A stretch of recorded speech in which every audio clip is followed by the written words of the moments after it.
I myself, I'm a product of studying abroad, and I would not be here if I had not studied abroad myself. I became the person that I am right now. I'm doing the things I'm doing right now just because I had this experience abroad.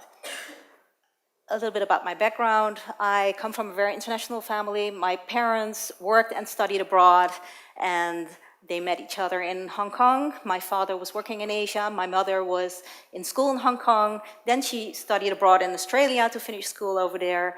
And what happened is they married, moved to Australia, and lived there happily after.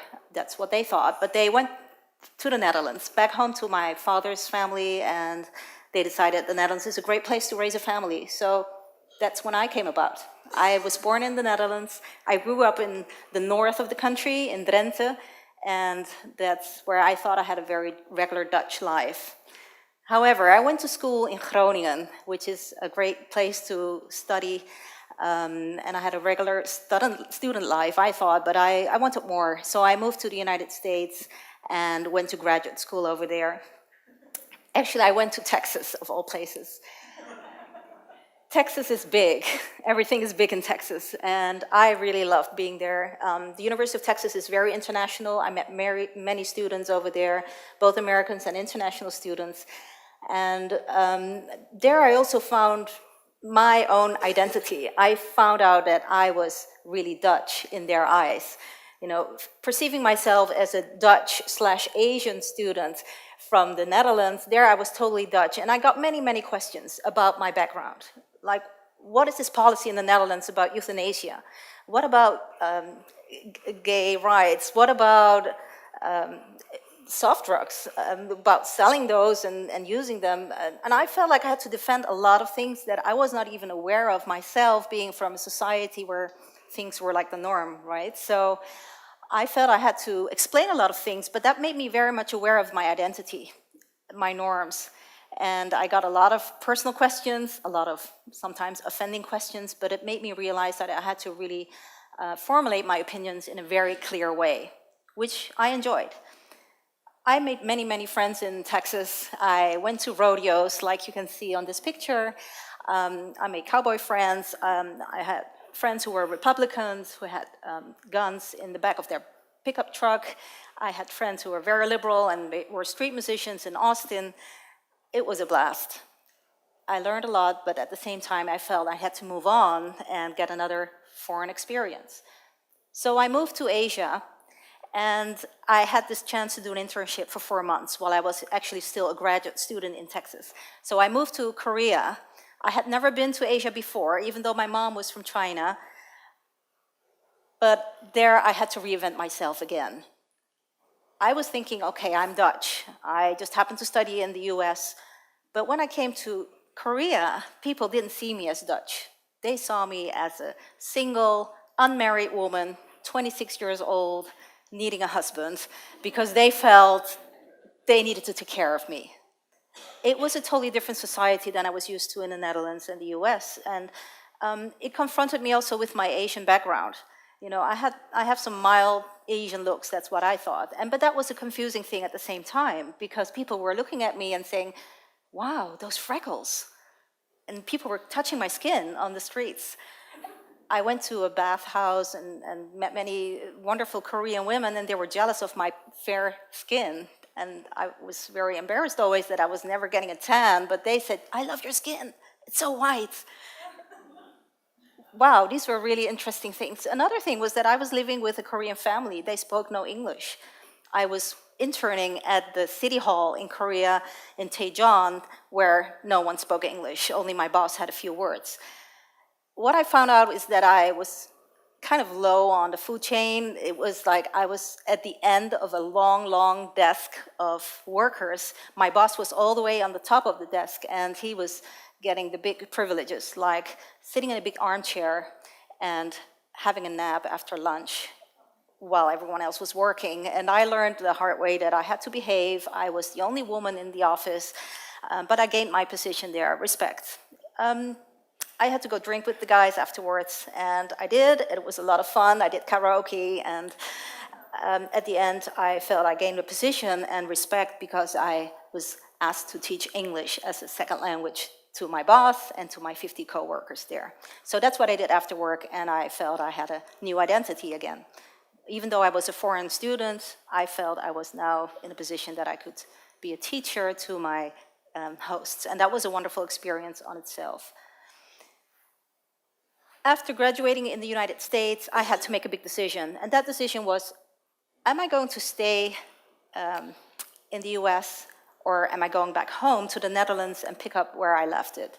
I had a degree in law, I had a degree in public administration, but at the same time, I had the other choice of following the true love of my life, who happened to be Yemeni, and he was working for the State Department as an Arabic language teacher in Tunisia. So here I was, go back home with all my wonderful experiences and follow a career that was matching my study background. But I didn't. I followed my heart, and I married my Yemeni love. And we kind of put together this wonderful international family, and I got that very interesting experience being first in Tunisia and then visiting Yemen as well. This is my oldest son in my arms. And I had the niqab, and I had all the experiences that you could have in Yemen. After 2 years in Tunisia, I decided to go back to the Netherlands with my husband, and we're now happily living here and raising our 3 kids in 3 different languages at home. They're all destined to go abroad, for sure, at least for a year. You know, it's not a question of, do you want to go? No, they have to go. It's part of their upbringing. Living abroad means also loving abroad. That's what I really learned from studying in a different country. You get to love the culture, the new language, the food, the smells, and if you're lucky, you also find the true love. There was a recent study done on the Erasmus exchange program where it was shown that about a quarter of the students who went abroad met their true love, or at least a long-lasting partner. And about 1 million babies were born out of those different relationships. So I think that's a very powerful tool. So if you go back to studying abroad is not really about studying, I think. Studying abroad is about being abroad. It's about experiential learning. And I want to put that question to you, like, what did you get out of your stay in a different country? Did you challenge yourself enough? Did you get away from the books? I know academia is great. Building up knowledge is wonderful. But what it's really about is getting experiences. Getting experiences and dive into new adventures. That's what I advise you to do. Secondly, make new friends. Make friends that don't look like you, who are different, who have a different opinion about life, who come from a different background. Number 3, follow your heart. Even in academia, there are so many choices to make, but you know what's right for you.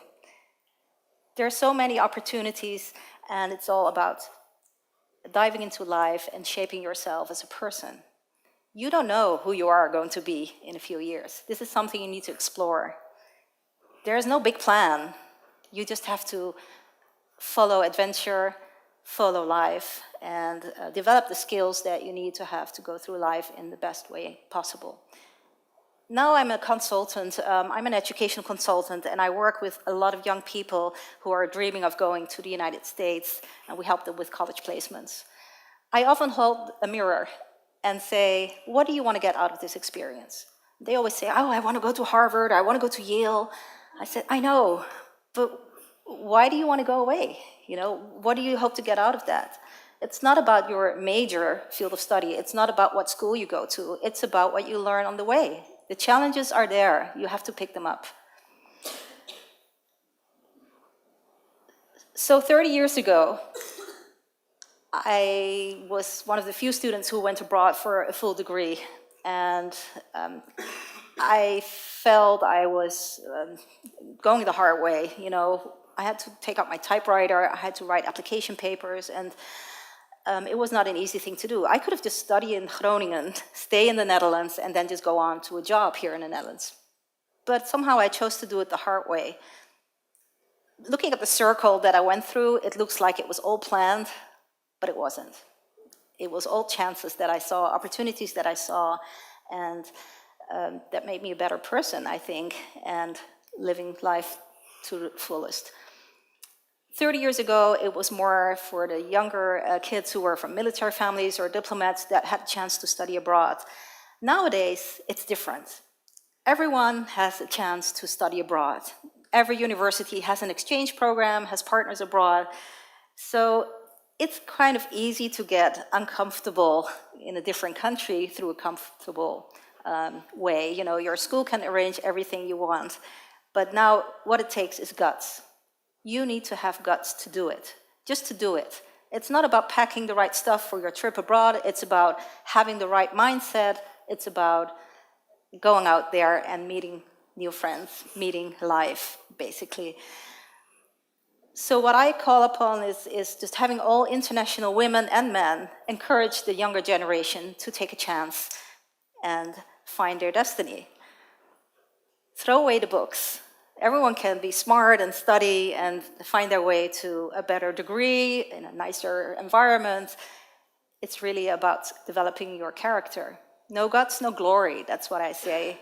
And I hope that we can all look for younger people, but even look at yourself and say, hey, can I get something more out of my career, out of my life, and explore. So I hope that everyone will study abroad one day, one time, and that you will help encourage these people. Thank you so much.